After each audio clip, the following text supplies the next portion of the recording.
Il est 7h45 et en direct, j'accueille sur Europe 1 Raphaël Glucksmann. Bonjour Raphaël Glucksmann. Bonjour. Vous êtes réalisateur, intellectuel engagé, écrivain, vous avez 35 ans. Vous ne voulez pas de doctrine, pas d'idéologie, mais de l'action. Et donc, il y a quelques jours, face au drame des migrants, eh bien, vous avez décidé, avec d'autres, via Facebook, sans faire de politique, vous avez décidé d'un appel au rassemblement pour accueillir les réfugiés. La conclusion, c'est ce soir, 17h, 13 villes de France qui sont mobilisées. Je pense à Marseille, à Rouen, à Vannes, à Arles, à Toulouse, à Nice. Pour ce qui est de votre côté, ce sera Paris, place de la République. Que demandez-vous, Raphaël Glucksmann, que demandez-vous aux Français avec ces mouvements ? C'est un mouvement qui est né spontanément sur Internet, sur Facebook, Twitter. C'est des gens qui sont d'origine politique différente, qui ont des opinions sur la vie qui peuvent diverger, mais qui se réunissent d'abord pour crier leur indignation face à des politiques répressives qui ont conduit à la mort des milliers d'êtres humains et pour exprimer leur solidarité. Alors, ce qui est la force de ce mouvement, c'est précisément qu'il n'y a pas de structure verticale, qu'il n'y a pas de revendication politique, et qu'il y a juste l'idée d'exprimer, comme ça a été exprimé en Allemagne, comme ça a été exprimé en Autriche, une solidarité humaine. Le fait que oui, il faut accueillir les réfugiés qui meurent aujourd'hui en Méditerranée. Et ça prend sur Facebook 18 000 participants annoncés à Paris pour ce rassemblement. Raphaël Glucksmann, c'est les chiffres qu'on a ? sans médias directs, sans partis politiques, sans structure de mobilisation militante, eh bien oui, il y a déjà 20 000 personnes qui se sont inscrites pour Paris. Il y a 13 villes qui sont entrées spontanément avec des citoyens que, bien sûr, nous ne connaissons ni d'Ève ni d'Adam à part sur les réseaux sociaux, qui ont lancé leur propre rassemblement. Et l'idée, c'est que chacun vienne pour ses propres raisons, exprimer avec ses propres mots son indignation face à la mort d'êtres humains et son désir de solidarité. Indignation, c'est une chose, mais que leur demandez-vous concrètement ? Parce que vous dites, il y a déjà 20 000 personnes. C'est formidable, cet élan de générosité. Mais en Allemagne, ça fait presque un an que le pays, par exemple, a lancé un site Airbnb qui met en relation des migrants et des citoyens allemands volontaires pour accueillir les migrants chez eux.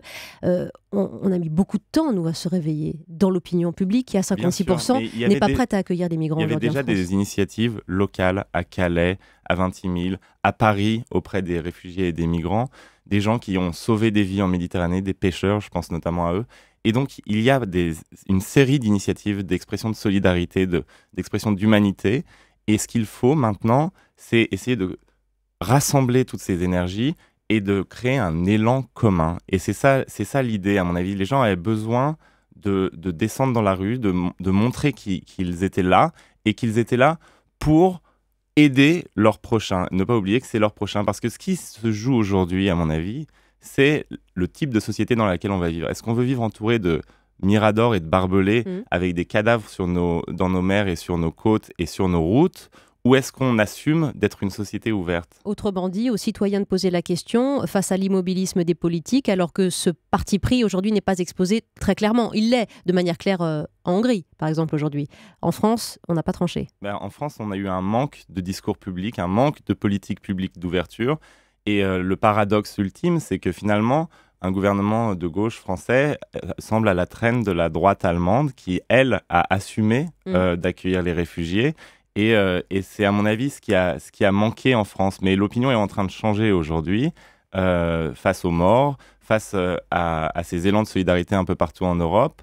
Et à mon avis, on vit vraiment un moment décisif de notre histoire. C'est-à-dire que c'est pas seulement la vie ou la mort d'êtres humains étrangers, c'est aussi qui nous sommes qui se joue aujourd'hui. Qui nous sommes ? Est-ce qu'on va laisser les tentations du repli, de la fermeture, des barbelés s'emparer de notre pays ou non ? C'est un vrai grand discours que vous portez là. Vous avez 35 ans, je le rappelle. Vous êtes fils d'un grand philosophe intellectuel, André Glucksmann. Ils ont mis du temps à parler, nos philosophes en France. Ils ont mis du temps à s'emparer de ce débat, de cette cause si fondamentale.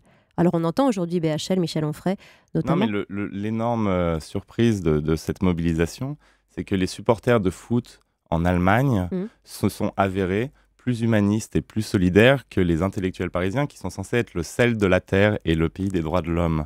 Et donc, c'est une belle leçon d'humilité pour nous tous. C'est-à-dire que, finalement, si on ne fait pas vivre les droits de l'homme et la République et la société ouverte française, notre tradition humaniste, eh bien, elle n'existe pas. C'est dans les actes de chacun à Calais, à Vintimille ou à Paris que s'exprime cette tradition humaniste. Si on ne la porte pas, elle meurt. Ça, c'est un beau discours, Raphaël Glucksmann, mais il y a cette pancarte que vous brandirez ce soir, 17h, par exemple, place de la République. Bienvenue aux réfugiés. À titre personnel, vous seriez prêt, par exemple, à accueillir un migrant? C'est ce que vous demandez aussi aujourd'hui à l'opinion publique française? Il faut un système de parrainage, que les gens les accueillent. Simplement, c'est un argument souvent porté par ceux qui refusent l'accueil en disant vous avez qu'à les prendre chez vous. Mais enfin, on a un État, on a une puissance publique qui je dis pas ça, je dis ça peut être une bien goutte sûr d'eau aujourd'hui. Il faut que chacun individuellement agisse, parce qu'une goutte d'eau après goutte d'eau, ça forme une vague.